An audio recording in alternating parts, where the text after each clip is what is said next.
Alright, so this is the Aeneid, book 6, lines 295 through 304, by me, Maximus.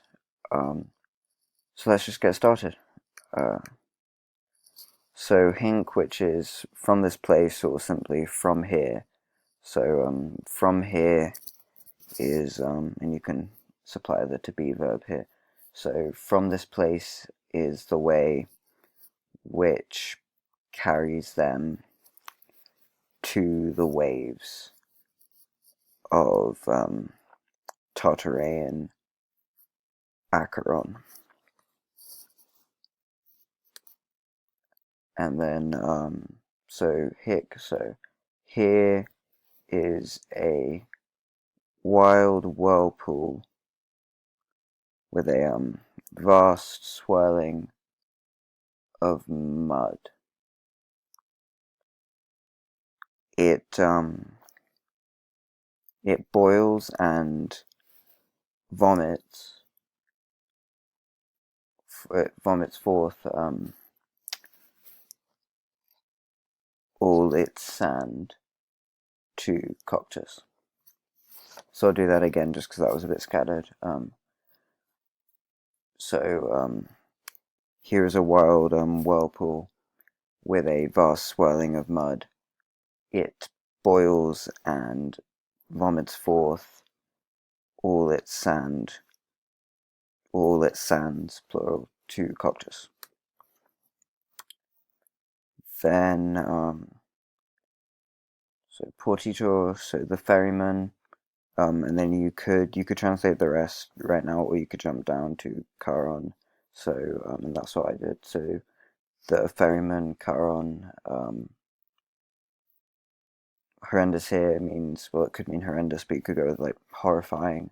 So the ferryman Charon, horrifying in his terrible filth, um, guards these waters and rivers. And here, so what, isn't like save or anything like that. It's more guards or watches over or something like that. And then,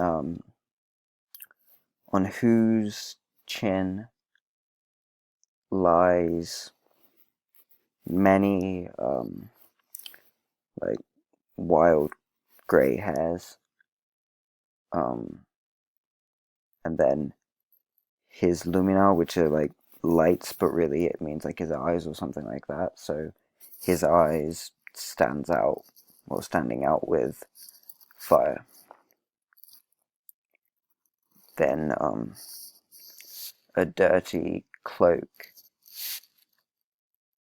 hangs from a knot at his shoulder. So that all together, and I'll just read that through quickly, is the ferryman Charon, horrifying in his terrible filth. He guards these waters and rivers, on whose chin lies many wild grey hairs.